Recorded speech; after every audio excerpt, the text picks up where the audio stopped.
Bonjour et bienvenue si vous nous rejoignez pour suivre en direct depuis la place Saint-Pierre, notre rendez-vous du dimanche avec le pape François pour la prière de l'Angélus. Nous attendons l'arrivée du Saint-Père à sa fenêtre d'ici quelques instants.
Cari fratelli e sorelle, buongiorno.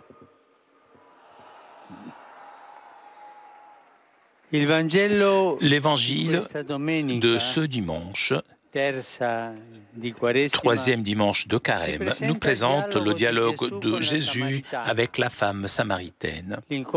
La rencontre eut lieu alors que Jésus traversait la Samarie, région entre la Judée et la Galilée, habitée de gens que les Juifs méprisaient, les estimant des gens schismatiques ou hérétiques.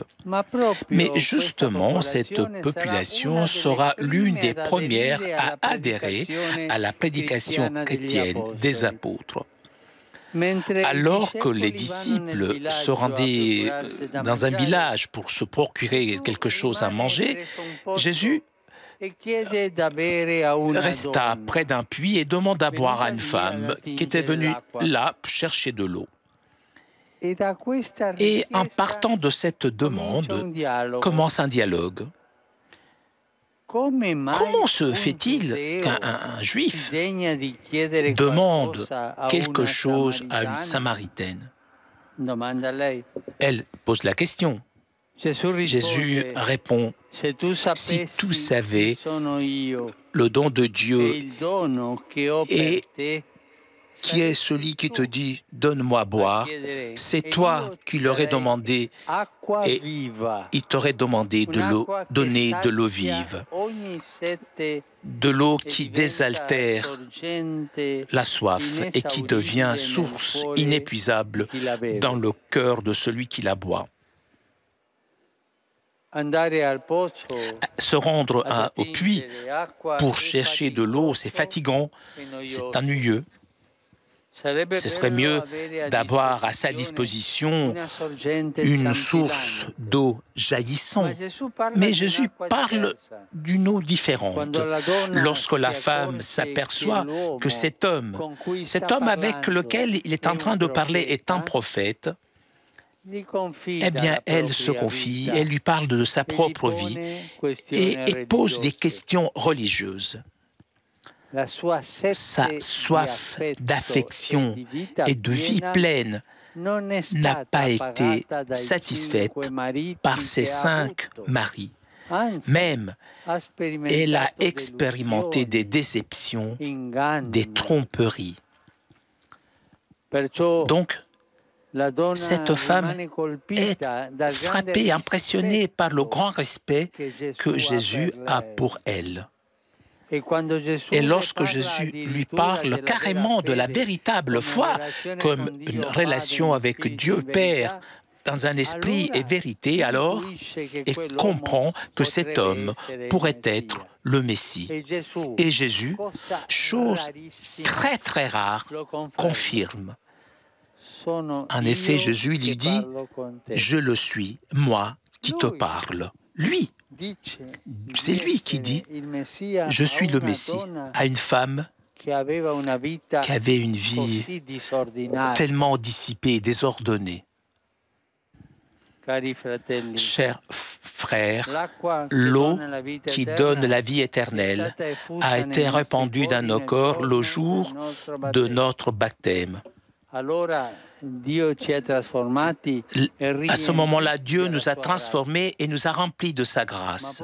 Mais il se peut que ce grand don, eh bien, nous l'avons oublié, ou alors nous l'avons réduit à quelque chose des données personnelles. Et peut-être nous sommes à la recherche de puits dont les eaux ne pourront pas désaltérer. Lorsque nous oublions l'eau de Dieu et nous cherchons à la recherche de puits, d'autres puits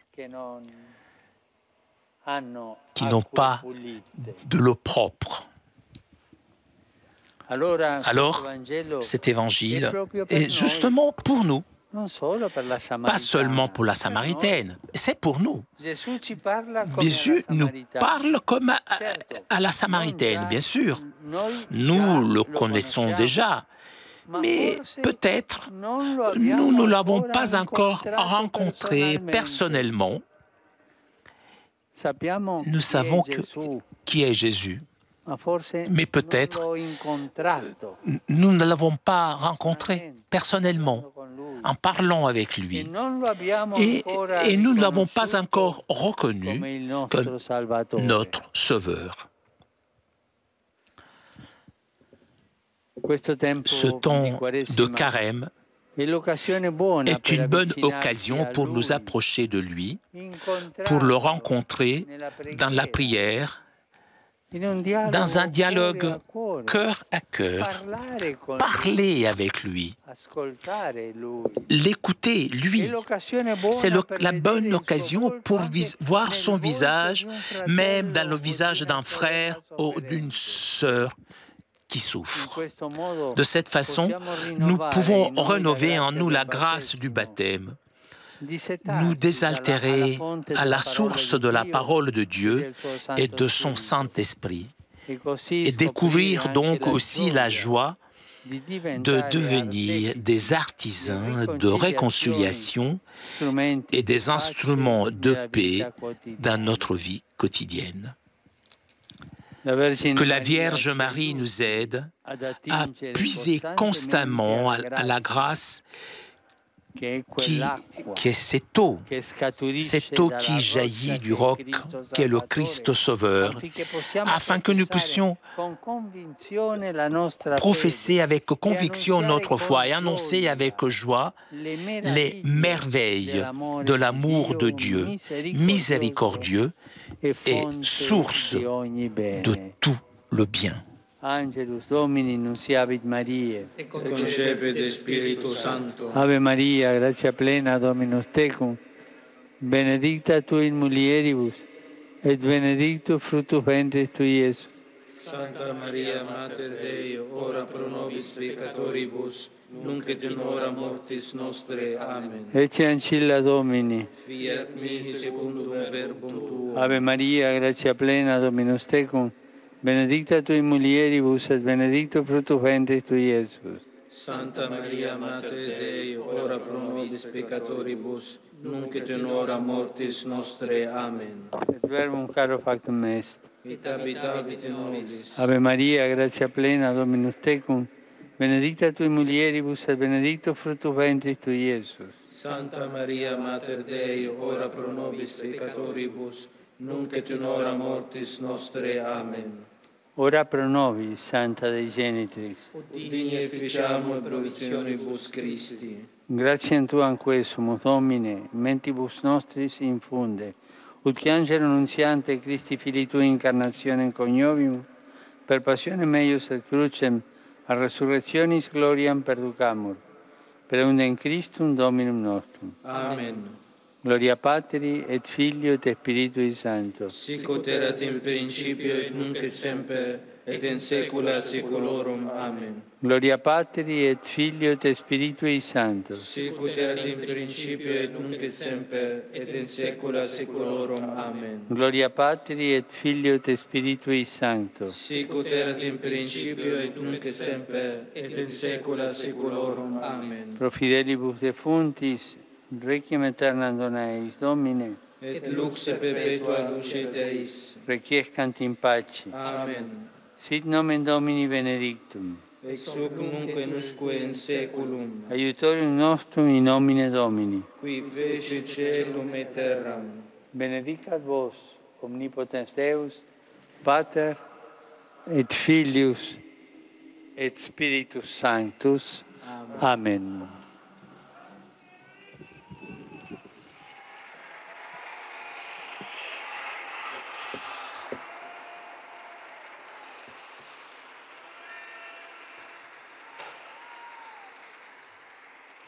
Cari fratelli e sorelle,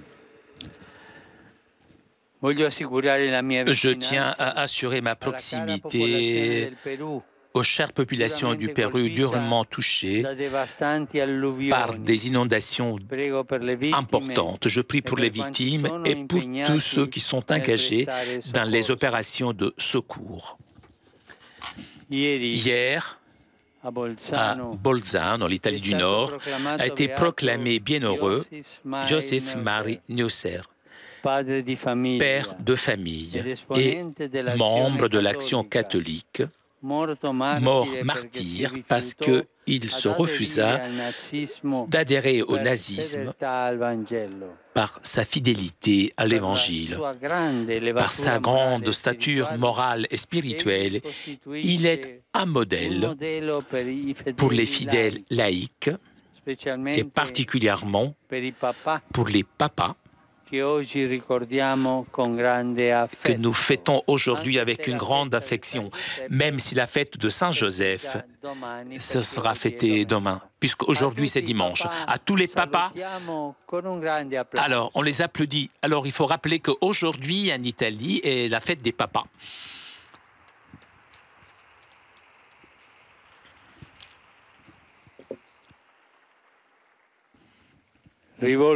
J'adresse mes salutations cordiales à vous tous, pèlerins de Rome, d'Italie et d'autres pays. Je salue les communautés néocatéchuménales venues d'Angola et de Lituanie,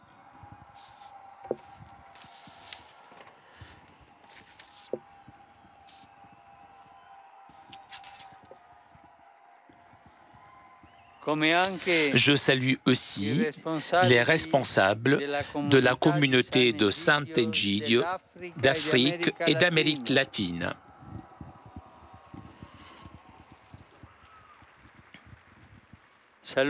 Je salue les fidèles italiens de Viterbo, Bolgare, San Benedetto Po et les étudiants de Torchiarolo. À vous tous, je souhaite un bon dimanche et n'oubliez pas de prier pour moi. Bon déjeuner et arrivederci. Chers amis, nous arrivons à la conclusion de notre liaison avec Rome. Prochain rendez-vous avec le Saint-Père mercredi prochain vers 10h moins quart pour l'audience générale. Un grand merci à Pierre Cesbron qui était aujourd'hui à la technique, nos amis des médias, ainsi que CTV pour ces images.